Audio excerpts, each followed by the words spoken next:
China's central bank has now bought gold for 20 straight months, the longest buying streak in over a decade. And everyone is watching the same signal. China is stockpiling gold as it moves to reduce its dependence on the dollar. But here's the part almost nobody is talking about. While China keeps adding gold, silver is quietly facing something far more serious. Another year of supply deficit. The world is using more silver than mines can replace, and that gap is getting harder to ignore. So if you're only watching gold right now, you may be watching the wrong metal, because China's gold buying tells us where the smart money is moving, but silver's shrinking supply could tell us where the bigger price shock comes from. And if you're someone who's interested in money, investing, gold, silver, the economy, and protecting what you've worked for, this is exactly the kind of story we dig into here on Money Insiders. So if that sounds like you, go ahead and subscribe and like this video, because we're about to get into why China is buying gold and why silver could be sending an even bigger warning. Let's start with the number that got everyone's attention. In June of 2026, China's State Administration of Foreign Exchange confirmed that the People's Bank of China added 480,000 troy ounces of gold to its reserves, about 14.93 tons. That's the biggest single-month purchase since October of 2023, and it didn't happen quietly. It happened after gold had just gone through its worst quarter since 2013, falling roughly 16% from its highs. Picture that for a second. Most investors sell when prices drop. China's central bank did the opposite. It bought more. That's the first thing that should make you pause. Central banks don't panic sell, and they don't panic buy either. When an institution managing trillions of dollars in reserves steps up its buying right after a steep price decline, that's not emotion. That's strategy. And the month before, in May, the PBOC had already bought 9.95 tons, the most in a single month since December of 2024. Then June came in 50% higher than that. This wasn't a one-time move, it was an acceleration. Now, here's where the story gets more interesting. This wasn't China's first month of buying. It was the 20th month in a row.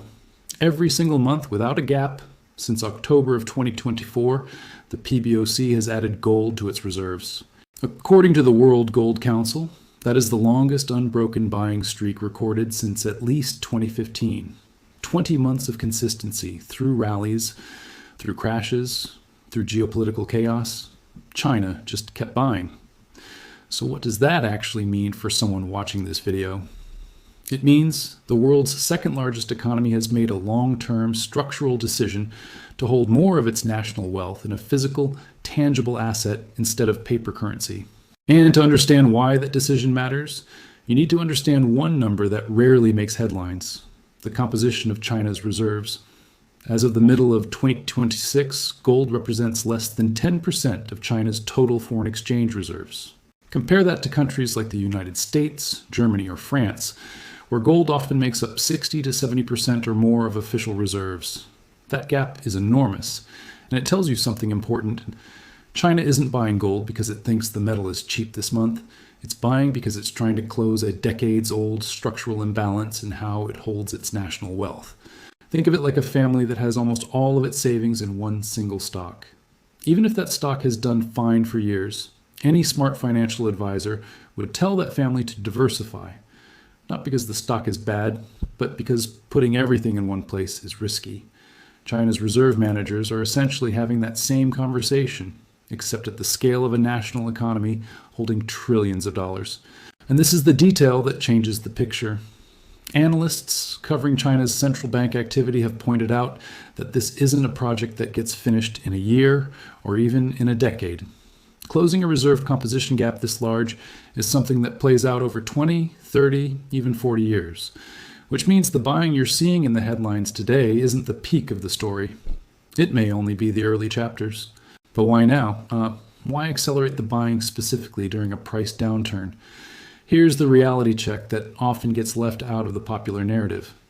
A central bank reserve manager isn't looking at the same screen as a day trader in Chicago or a retail investor scrolling through an app. A short-term trader is asking, will gold go up this week? A central bank reserve manager is asking a completely different question. Can this asset protect national purchasing power over the next 30 years? Those two questions produce two very different behaviors. When gold fell to around $4,000 an ounce in June, its weakest level since November of 2025, that wasn't a warning sign to Beijing. It was an opportunity. A price dip that reduces the cost of closing a multi-decade structural gap isn't a reason to hesitate. It's a reason to buy more. This is the part where most financial content stops the story. With gold, with China, with the dollar. But that's not actually where the most important part of this story lives. Because while everyone was fixated on gold's headline moves, a much quieter, much more overlooked crisis was unfolding in a completely different metal: silver. Here's the detail that deserves a closer look. According to the World Silver Survey, published by the Silver Institute and Metals Focus in April of 2026, the global silver market is on track for its 6th consecutive year of a structural supply deficit. Not a temporary shortage caused by a factory shutdown or a shipping delay. A structural deficit, meaning that year after year, the world is consuming more silver than it is producing. The projected shortfall for 2026 alone is roughly 46.3 million troy ounces. And when you add up the deficits going back to 2021, the total comes out to a staggering 762 million troy ounces drawn down from the world's above-ground silver stockpiles. To put that number in perspective, that's roughly equal to an entire year's worth of global silver mining output. Gone, consumed, drawn out of vaults and inventories that took decades to build up. So what does that actually mean for someone watching this? It means that for 6 years straight, the silver market hasn't been able to produce enough silver to meet demand on its own.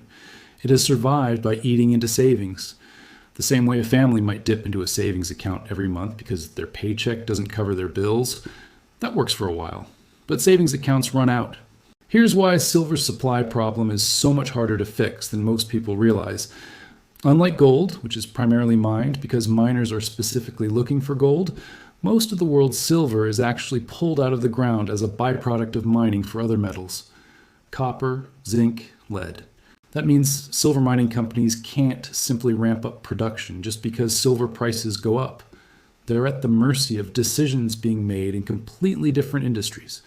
Higher silver prices don't automatically create more silver supply because the supply is tied to copper and zinc mining economics, not silver economics.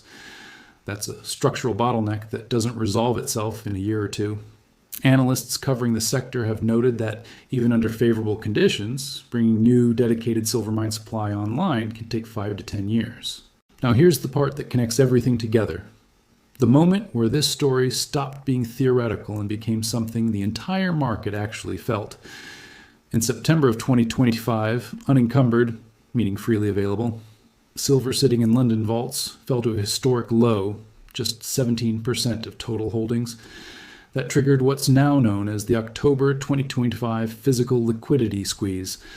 Lease rates on silver, essentially the cost of borrowing physical silver, spiked dramatically because there simply wasn't enough freely available metal to go around. That squeeze helped fuel one of the most dramatic price moves in silver's modern history.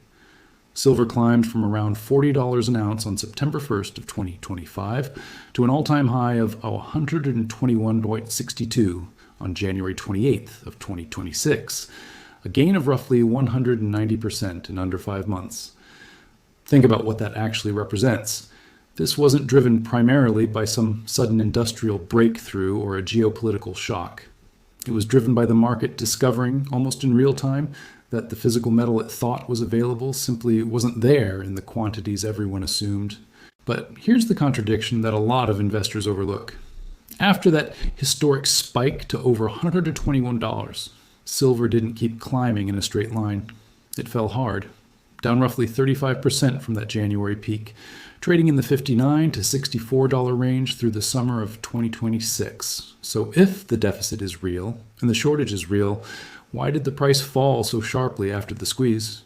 This is where the story gets more nuanced than a simple headline can capture. A structural supply deficit does not automatically mean a straight line up in price. After silver's explosive rally, high prices did exactly what high prices are supposed to do in a functioning market. They changed behavior. Solar panel manufacturers and jewelry producers, both major industrial users of silver, began actively engineering silver out of their products wherever they could, cutting usage to protect their margins. That reduced industrial demand somewhat. At the same time, physical demand for coins and bars from everyday investors remained extremely strong, even surging in some markets, as retail buyers rushed to get their hands on physical metal. So you had industrial users pulling back at the exact same time retail investors were piling in. The result wasn't a simple shortage story anymore. It became a tug of war between two very different types of demand. And that tension is a major reason why silver's price has been so volatile rather than moving smoothly in one direction. Now here's an overlooked detail that connects directly back to the United States. Throughout 2025, America became a heavy net importer of physical silver. Only about 11% of the country's silver consumption came from domestic recycling. The vast majority, around 77%, had to be sourced from abroad. And in November of 2025, the U.S. federal government formally added silver to the critical minerals list, officially recognizing the metal as vital to national security, economic stability, supply chain resilience, and technology infrastructure. Silver isn't just sitting in jewelry boxes anymore, it's inside solar panels, electric vehicles, medical devices, and the electronics powering the data centers behind artificial intelligence. When a government formally classifies a metal as critical to national security, that's not a symbolic gesture. It's an acknowledgement that the supply chain behind it is fragile enough to matter at the highest levels of policy.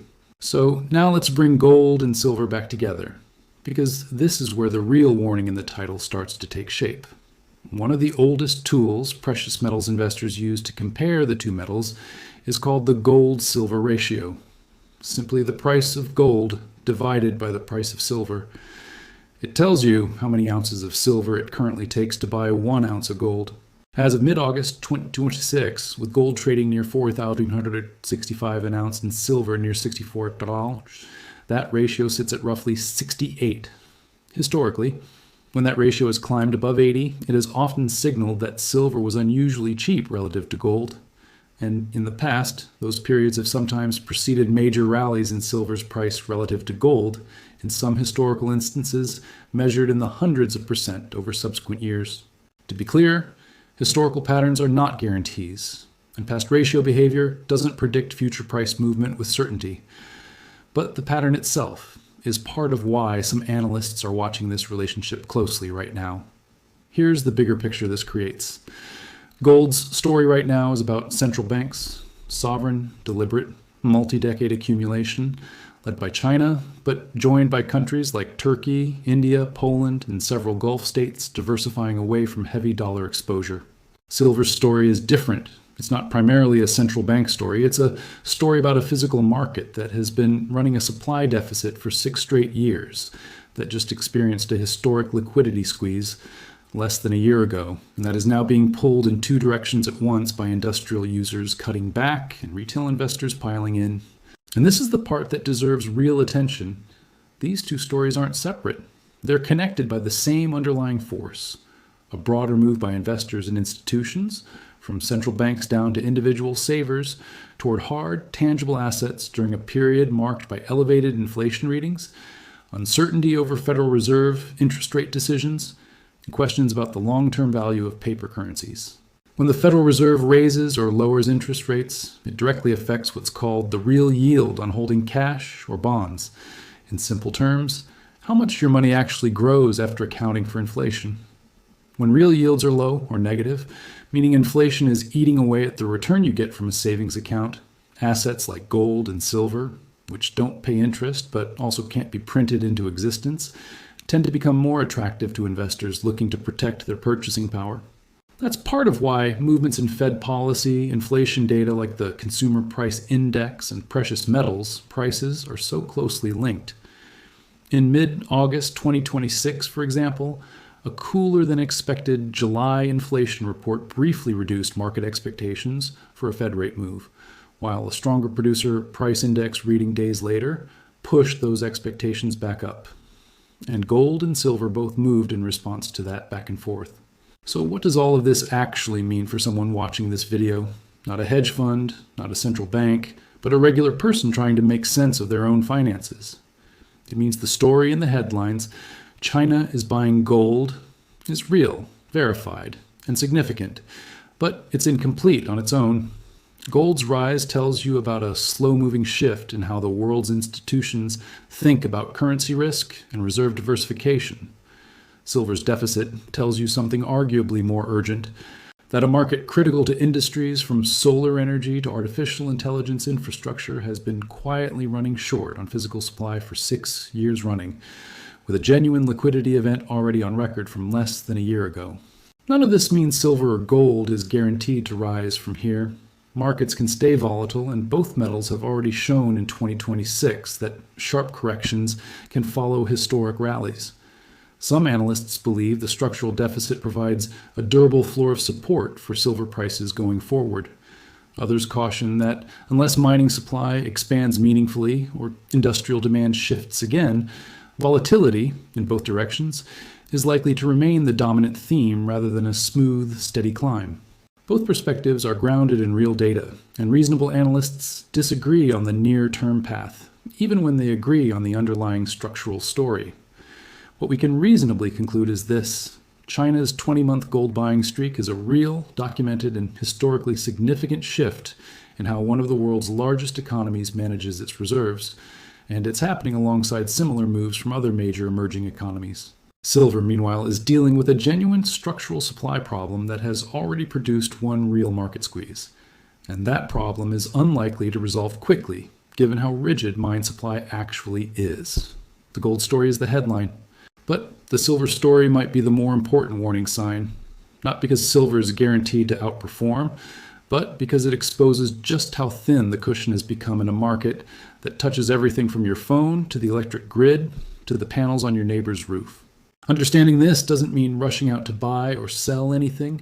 It means having a clearer mental model the next time a headline tells you China is buying gold, because now you know to ask the follow-up question almost nobody else is asking. What's happening in the metal nobody's talking about? If you learned something new today, make sure to subscribe to Money Insiders and like this video. More powerful financial insights are coming next. This video is AI generated.